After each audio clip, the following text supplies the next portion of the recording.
बिस्मिल्लाहिर्रहमानिर्रहीम। अस्सलाम वालेकुम। मैं हूं आपकी बायो टीचर और आप देख रहे हैं मेरे साथ मेरा यूट्यूब चैनल लर्न बायो बायोट्रिक्स। बच्चों, हम पढ़ रहे हैं बायो एनर्जेटिक यूनिट से फोटोसिंथेसिस। फोटोसिंथेसिस को हम मेनली पढ़ चुके हैं, उनकी कुछ कंसेप्ट जो है वो हम पढ़ चुके हैं, जैसे कि पिगमेंट्स क्या हैं, वेवलेंथ क्या है, लाइट क्या है, विजिबल स्पेक्ट्रम क्या है, एक्शन और एब्जॉर्प्शन स्पेक्ट्रम क्या है, ये सब कुछ हम पढ़ चुके हैं। आज का जो हमारा मेन टॉपिक है फोटोसिंथेसिस के बारे में, वो है फोटोसिस्टम्स।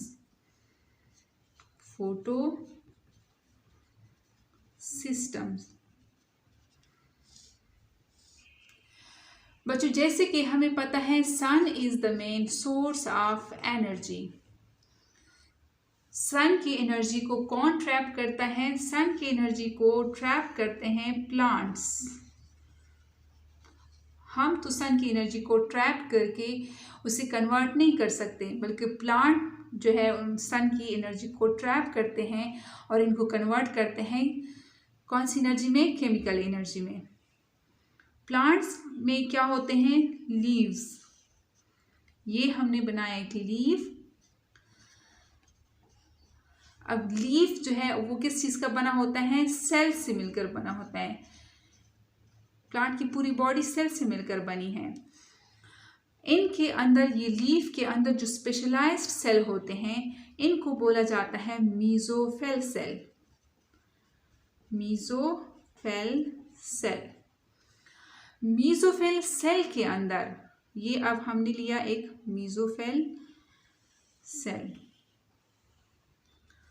अब इस मीजोफिल सेल के अंदर एक स्पेशलाइज्ड ऑर्गेनेली होती है, जिनको बोला जाता है क्लोरोप्लास्ट।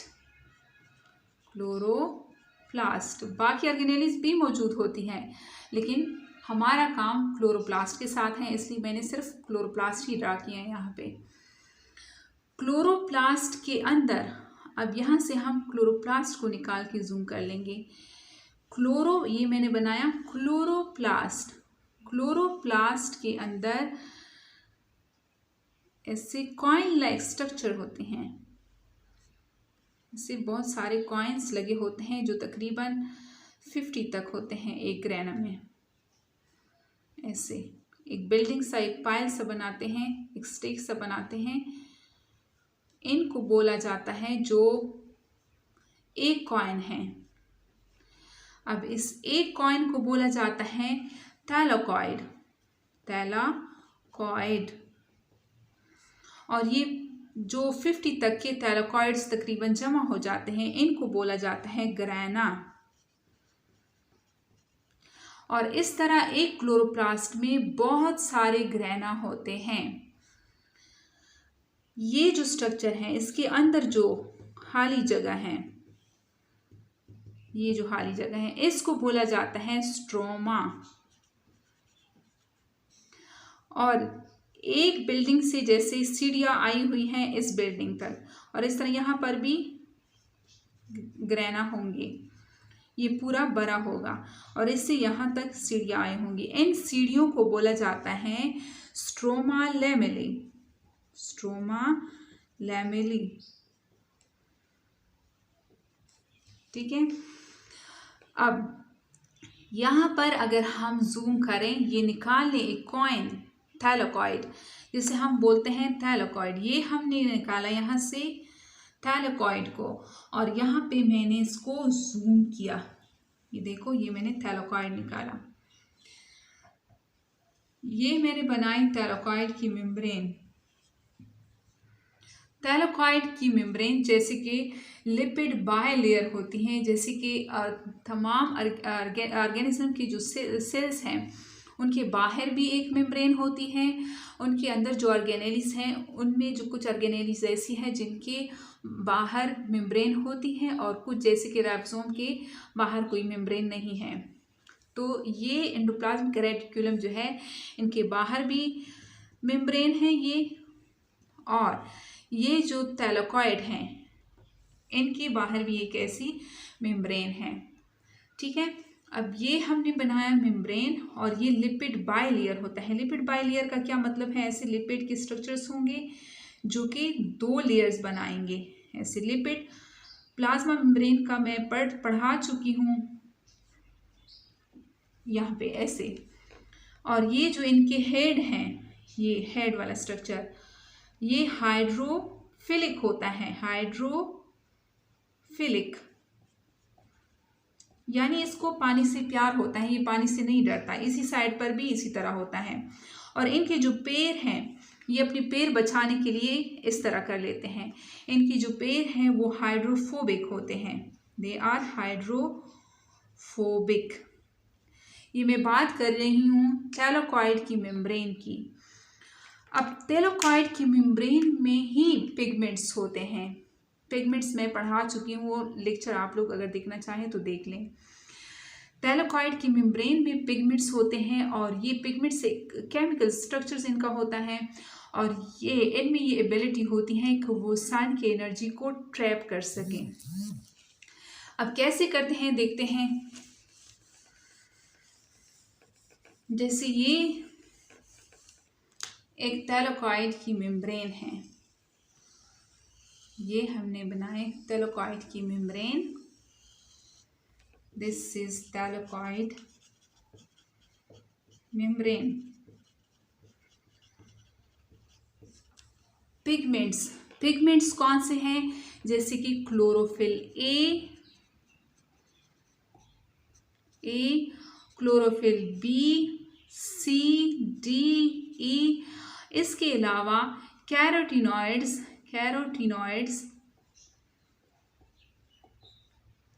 ज़ेंथोफिल, ये सारे पिगमेंट्स हैं। पिगमेंट का केमिकल स्ट्रक्चर होता है जो मैं बता चुकी हूँ क्लोरोफिल ए का। कैसे, रफली मैं बना लेती हूँ।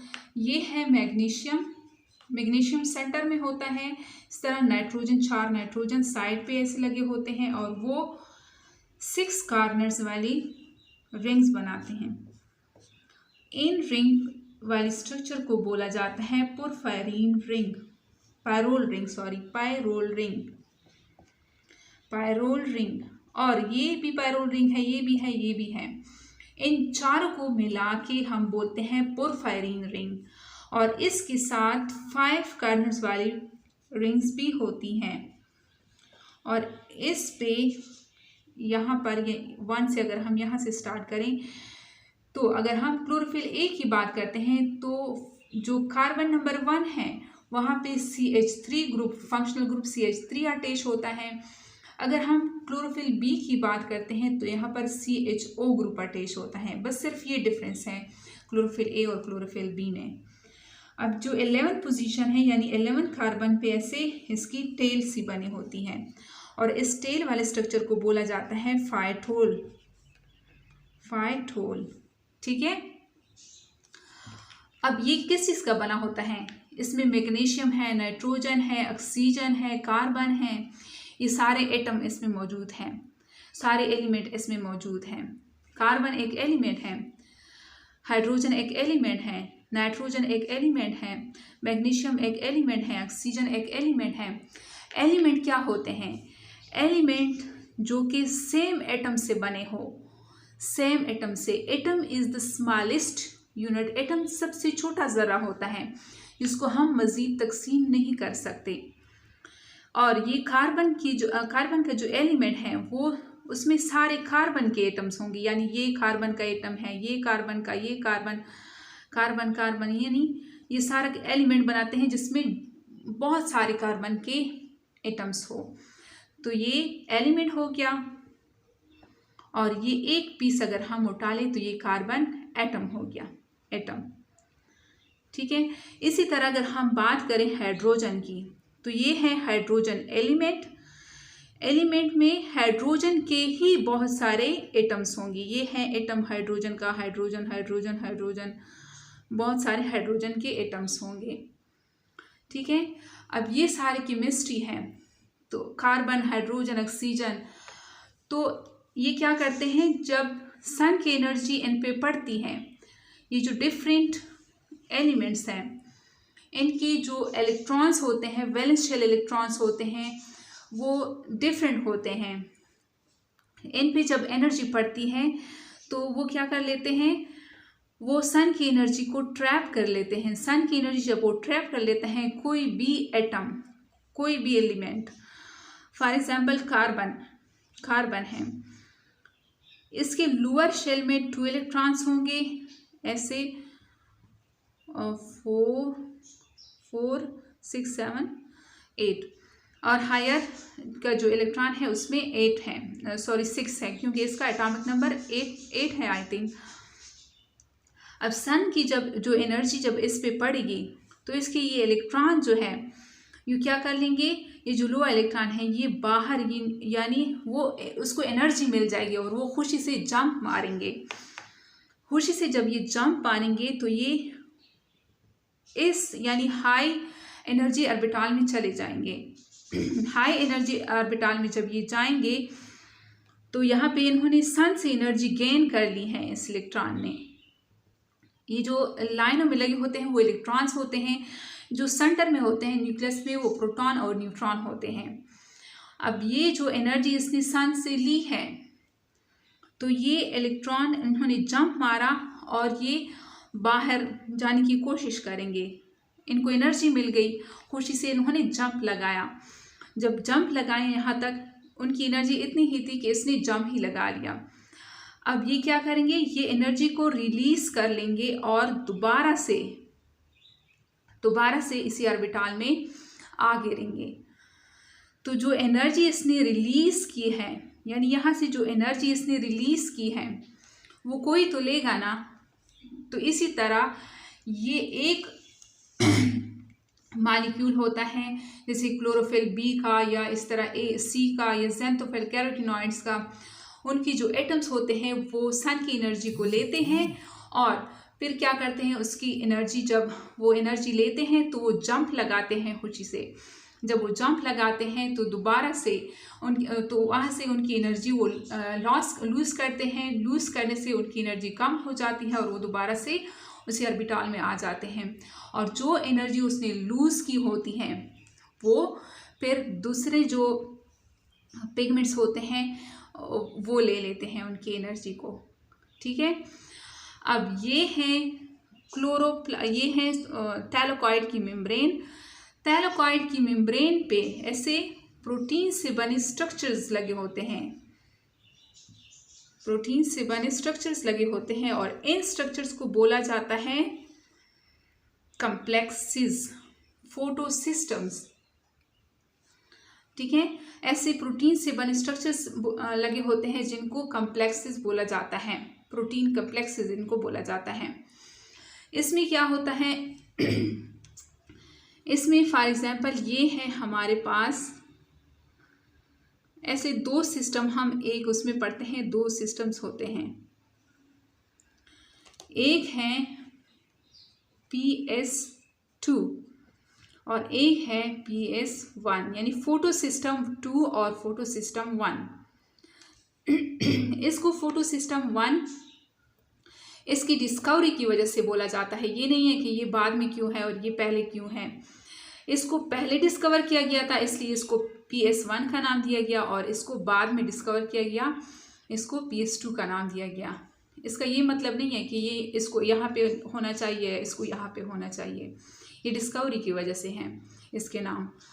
अब इसमें क्या होता है, यहाँ पे पिगमेंट्स भरे होते हैं, ऐसे बहुत सारे पिगमेंट्स होते हैं, क्लोरोफिल बी, सी, डी, ज़ेंथोफिल, कैरोटीनॉइड्स, यहाँ पर भी ऐसे पिगमेंट्स हैं। ठीक है, अब ये इन पिगमेंट्स का क्या काम होता है, क्लोरोफिल ए जो है वो डिफरेंट वेवलेंथ को एब्जॉर्ब करते हैं, जबकि क्लोरोफिल बी, सी, डी उनकी वेवलेंथ डिफरेंट होती है, ज़ेंथोफिल की डिफरेंट होती है, यानी वो हर पिगमेंट जो है वो डिफरेंट वेवलेंथ की लाइट को एब्जॉर्ब करता है।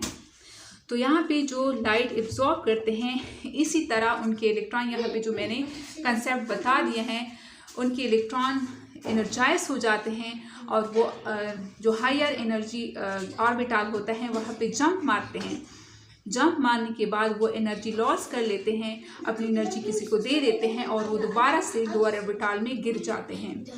इसी तरह ये एनर्जी आई यहाँ से, फिर इन्होंने जो इलेक्ट्रॉन, इसके जो इलेक्ट्रॉन्स थे उन्होंने जंप लगाया यहाँ पर। जो फॉर एग्जांपल यहाँ पे सन से एनर्जी आई, फॉर एग्जांपल यहाँ पे कोई पिगमेंट बी है, क्लोरोफिल बी है, क्लोरोफिल बी, उसके मॉलिक्यूल ने वो एनर्जी गेन की। उसके मॉलिक्यूल में क्या है, ये डिफरेंट एलिमेंट्स होते हैं, एलिमेंट्स जो डिफरेंट एटम्स के बने होते हैं, उन्होंने ये एनर्जी गेन की।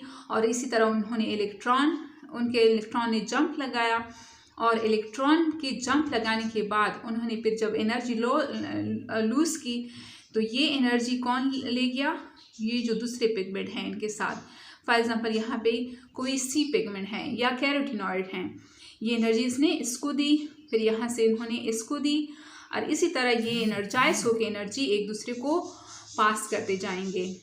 और अब जो दरमियान वाला है, दरमियान का जो कम्प्लेक्स हम बनाते हैं उसमें क्या है, दरमियान में जो स्ट्रक्चर हैं, यहाँ पे 2 क्लोरोफिल के मॉलिक्यूल होंगे, क्लोरोफिल ए के मॉलिक्यूल होंगे,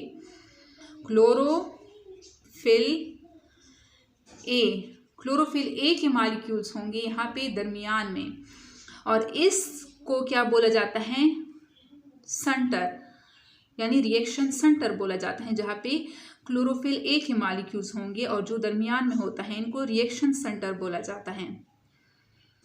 और ये जो स्ट्रक्चर हैं, ये जो स्ट्रक्चर जो एनर्जी को, सन की एनर्जी को ट्रैप करते हैं, ये इनमें जो पिगमेंट्स भरे हैं, इनको एंटीना भी बोला जाता है, एंटीना भी बोला जाता है, या लाइट हार्वेस्टिंग सिस्टम भी बोला जाता है, लाइट हार्वेस्टिंग कम्प्लेक्स भी बोला जाता है, लाइट हार्वेस्टिंग, क्योंकि ये लाइट को हार्वेस्ट करते हैं और अपनी ये जो लाइट है वो फिर क्लोरोफिल ए को भी सेंड करते हैं, क्योंकि क्लोरोफिल ए जो है वो कौन सी वेवलेंथ की लाइट को अच्छे तरीके से एब्जॉर्ब कर सकता है, वो ब्लू कलर की लाइट और रेड कलर की जो लाइट है, ब्लू और रेड कलर की जो लाइट है उनको अच्छे तरीके से एब्जॉर्ब कर सकता है। तो क्या बाकी जो वेब की ओर बनता है, उनकी जो बाकी वेवलेंथ की लाइट है उनको वैसे ही फजूल जाने दें? नो, उनके लिए ये पिगमेंट्स हैं, ये उनको डिफरेंट वेवलेंथ की जो पिगमेंट्स हैं वो जो डिफरेंट वेवलेंथ की लाइट है उनको ट्रैप करेंगे और फिर ये इसी तरह पास करते जाएंगे।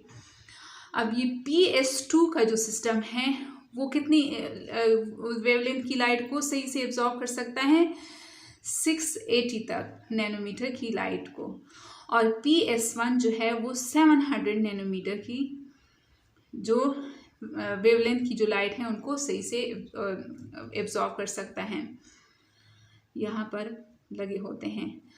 ठीक है, ये PS1 है और PS2। अब यहाँ से एनर्जी आई, इन्होंने फॉर एग्जांपल पिगमेंट बी को दी, पिगमेंट बी ने सी को दी, सी ने कैरोटीनॉइड्स को दी, कैरोटीनॉइड्स ने ज़ेंथोफिल को दी, ज़ेंथोफिल ने यहाँ से एनर्जी दी कहाँ पे, ये जो इलेक्ट्रॉन्स है, और इसी तरह यहाँ पर भी ऐसे ही एनर्जी आएगी और इसी तरह ये इलेक्ट्रॉन्स को दी एनर्जी यहाँ पे ट्रांसफ़र कर देंगे कहाँ पे, ये जो 2 मॉलिक्यूल हैं क्लोरोफिल ए के, उनको ये एनर्जी ट्रांसफ़र कर दी जाएगी। अब इस क्लोरोफिल ए के जो इलेक्ट्रॉन्स हैं, जो क्लोरोफिल ए के जो इलेक्ट्रॉन्स हैं, अब वो खुशी से छलांग लगाएंगे। अब इन्होंने छलांग मारेंगे तो क्लोरोफिल ए के मॉलिक्यूल की जगह तो खाली रह जाएगी और इलेक्ट्रॉन तो ऊपर चला गया, और यहाँ पे एक प्राइमरी एक्सेप्टर होता है जिसे हम बोलते हैं प्लास्टोक्वाइनिन, प्लास्टोक्वाइनोन बोलते हैं। प्लास्टोक्वाइनोन जो है वो प्राइमरी एक्सेप्टर है, ये इस क्लोरोफिल ए के इलेक्ट्रॉन को कैच कर लेता है। यहाँ पर तो ये क्या करते थे, ये फिर से ये इलेक्ट्रॉन्स जो थे, जो डिफरेंट पिगमेंट्स के एनर्जाइज हो जाती थी, वो दोबारा से उसी लोअर ऑर्बिटल में गिर जाते थे, सिर्फ एनर्जी रिलीज करते थे। लेकिन अब यहाँ क्लोरोफिल ए के जो मॉलिक्यूल हैं, उन्होंने जो इलेक्ट्रॉन लॉस किया है वो दोबारा से इसमें नहीं गिरेगा, वो एनर्जी को यहाँ से लूज़ नहीं करेगा, बल्कि इसको कैच करने वाला एक बंदा है जिसे हम प्लास्टोक्वाइनोन बोलते हैं, वो इसको कैच कर लेगा। अब यहाँ से जो कैच कर लेगा तो इनकी जगह तो खाली रह गई। अब इनके इलेक्ट्रॉन का क्या होगा, कौन देगा इनको इलेक्ट्रॉन? तो यहाँ पे वाटर होता है, H2O होता है, इनकी स्प्लिटिंग होती है, इनकी स्प्लिटिंग से इलेक्ट्रॉन्स बनते हैं और हाइड्रोजन और OH बनता है। फिर यहाँ से जो इलेक्ट्रॉन्स बनते हैं वो इनको वाटर की स्प्लिटिंग से मिलता है, यानी वाटर की फोटोलिसिस होगी। हाइड्रोलिसिस कहते हैं कि वाटर जो है वो ब्रेक डाउन होगा और यहाँ से ये एक इलेक्ट्रॉन देगा इस क्लोरोफिल ए को, 2 इलेक्ट्रॉन्स देंगे। यहाँ पर 4 वाटर मॉलिक्यूल्स ब्रेक डाउन होगी और 2 इलेक्ट्रॉन्स निकलेंगे और यहाँ पे 2 इलेक्ट्रॉन्स देंगे फिर क्लोरोफिल ए के मॉलिक्यूल को। और ये जो है प्लास्टिकोइनोन से फिर ये इलेक्ट्रॉन जाएगा, इस तरह जाएगा, फिर फोटोसिस्टम 2 में इस तरह जाएगा। इसको हम फिर डिटेल से पढ़ेंगे। फोटोसिस्टम 2 से फिर दोबारा यहाँ से एनर्जी बनेगी जिसको हम पढ़ेंगे। ये हैं फोटोसिस्टम्स। फोटोसिस्टम्स का मेन फंक्शन क्या है? लाइट को हार्वेस्ट करना, उनको वो क्लोरोफिल ए को देना, क्लोरोफिल ए के इलेक्ट्रॉन्स को ऊपर पहुंचाना और इस तरह एनर्जी पास ऑन होती जाएगी। इस फोटो सिस्टम्स को हम पढ़ते हैं लाइट रिएक्शन में। मेनली फोटो सिस्टम जो लाइट रिएक्शन है वो कहाँ पे होता है? वो थैलाकॉइड की मेम्ब्रेन में होता है, जिसमें 2 सिस्टम्स होते हैं जिसे हम फोटो सिस्टम्स बोलते हैं, फोटो सिस्टम 1 और फोटो सिस्टम 2। बाकी जो डार्क रिएक्शन है वो कहाँ पे होगा? वो क्लोरोप्लास्ट के स्ट्रोमा में होता है। यहाँ पे सिर्फ लाइट रिएक्शन होता है। फिर हम नेक्स्ट लेक्चर में पढ़ेंगे साइक्लिक रिएक्शन और साइक्लिक और नॉन साइक्लिक क्या है या जेड स्कीम क्या है, वो पढ़ेंगे। आज हमने पढ़ लिया है फोटो सिस्टम का। बस दोबारा से रिवाइज कर लेती हूँ। जैसे कि हमें पता है कि तमाम प्लांट सन की एनर्जी को यूज़ करके उसको केमिकल एनर्जी में कन्वर्ट करते हैं। प्लांट्स के लीफ में स्पेशलाइज्ड सेल होते हैं जिसे मीजोफिल सेल कहा जाता है। मीजोफिल सेल के अंदर एक ऑर्गेनेली होती है जिसे हम क्लोरोप्लास्ट बोलते हैं। क्लोरोप्लास्ट के अंदर कॉइन्स लाइक स्ट्रक्चर्स होते हैं जो एक दूसरे पे रख के एक ऐसा पाइल सा बनाते हैं, एक स्ट्रक्चर सा बनाते हैं जिसको ग्रैना बोला जाता है। ऐसे एक क्लोरोप्लास्ट में बहुत सारे ग्रैना होते हैं। थैलाकॉइड्स की मेम्ब्रेन को अगर हम जूम करके देख लें तो उसमें क्या होता है? उसमें 2 सिस्टम्स लगे होते हैं। 2 सिस्टम्स लगे होते हैं। एक को बोला जाता है फोटो सिस्टम 1, एक को बोला जाता है फोटो सिस्टम 2। फोटो सिस्टम 2 हम पहले लिखते हैं और उसके बाद फोटो सिस्टम 1 आता है। फोटो सिस्टम 2 जो है वो 680 नैनोमीटर की वेवलेंथ की लाइट को एब्जॉर्ब करते हैं। उनके अंदर जो रिएक्शन सेंटर है क्लोरोफिल ए का, वो कौन सी वेवलेंथ को एब्जॉर्ब करते हैं? 680 नैनोमीटर की।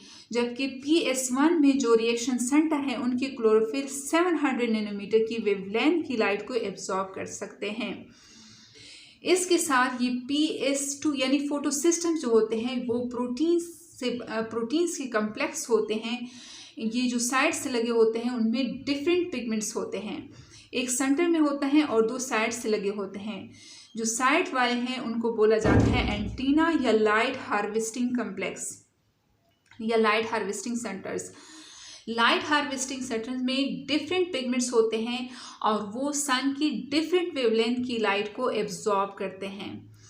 जब लाइट एब्जॉर्ब करते हैं तो उनमें क्योंकि वो जो पिगमेंट्स हैं वो डिफरेंट यानी carbon, nitrogen, magnesium, oxygen, hydrogen से मिलकर बने होते हैं। तो ये सब क्या हैं? ये सब एलिमेंट्स हैं। एलिमेंट्स किस चीज़ के बने होते हैं? एटम्स से बने होते हैं। एटम्स किस चीज़ के बने होते हैं? इलेक्ट्रॉन, प्रोटॉन और न्यूट्रॉन के बने होते हैं। तो जब एनर्जी आती है तो इलेक्ट्रॉन क्या हो जाते हैं? एनर्जाइज हो जाते हैं और वो लोअर ऑर्बिटल को छोड़ के जो हायर ऑर्बिटल एनर्जी ऑर्बिटल होता है उसमें छलांग लगाते हैं। जब छलांग लगाते हैं तो वो कुछ अपनी एनर्जी जो है वो रिलीज़ कर देते हैं। एनर्जी रिलीज़ करने के बाद वो दोबारा से वो लोअर ऑर्बिटल में आ जाते हैं क्योंकि उसने एनर्जी रिलीज़ की और दोबारा से वो गिर गए लोअर ऑर्बिटल में। अब वो एनर्जी कहाँ जाए? वो एनर्जी जाएगी दूसरे एलिमेंट के पास, इस तरह तीसरे पिगमेंट के पास, पिगमेंट का जो एलिमेंट है उनके पास जाएंगी। और इसी तरह सन की एनर्जी जो है वो एक से दूसरे में, दूसरे से तीसरे में, इस तरह रेजोनेंस के थ्रू होती जाएगी। जब ये यहाँ पे आएगी तो यहाँ से इसको ये दूसरे जो रिएक्शन सेंटर है जहाँ पे क्लोरोफिल ए के 2 मॉलिक्यूल्स पड़े होते हैं वहाँ पे ये जाएगी ये एनर्जी। तो इसको ये एक्साइट कर देंगे, ये 2 इलेक्ट्रॉन को क्या कर लेंगे, इसके हायर ऑर्बिटल में चले जाएंगे। अब हायर ऑर्बिटल में चले जाएंगे तो वहाँ पे एक कैच करने वाला बंदा होता है जिसे प्लास्टोक्वाइनोन बोला जाता है, जिसे प्राइमरी एक्सेप्टर बोला जाता है। अब वो उनके इलेक्ट्रॉन को कैच कर लेगा। अब कहेगा मैं तो नहीं छोड़ूंगा ये इलेक्ट्रॉन। अब ये रोता हुआ ये जो क्लोरोफिल ए है ये रोएंगे कि हमें इलेक्ट्रॉन दो, अपना इलेक्ट्रॉन दो, लेकिन ये नहीं देगा, ये आगे पास करता जाएगा इस तरह। और अब इसको इलेक्ट्रॉन देने के लिए वाटर आएगा कि मैं हूँ आपके लिए इलेक्ट्रॉन देने के लिए मैं तैयार हूँ। तो वाटर की स्प्लिटिंग होगी, वाटर की स्प्लिटिंग से ये इलेक्ट्रॉन्स जाएंगे क्लोरोफिल ए के मॉलिक्यूल्स के पास। ये 2 इलेक्ट्रॉन्स क्लोरोफिल ए के मॉलिक्यूल के पास जाएंगे, यानी इसका जो सेंटर है वो फिर से कंप्लीट हो जाएगा। और इस तरह ये इससे जो इलेक्ट्रॉन निकला था वो पास ऑन होगा, फिर PS1 में जाएगा, वहाँ पर यहाँ से एनर्जी बनेगी, जो हम पढ़ेंगे कि किस तरह एनर्जी बनती है। लाइट रिएक्शन को हम डिटेल से पढ़ेंगे। ये तो थे हमारे फोटो सिस्टम्स। उम्मीद करती हूँ आप लोगों को समझ में आ गया है। मिलते हैं नेक्स्ट लेक्चर में। अल्लाह हाफिज़।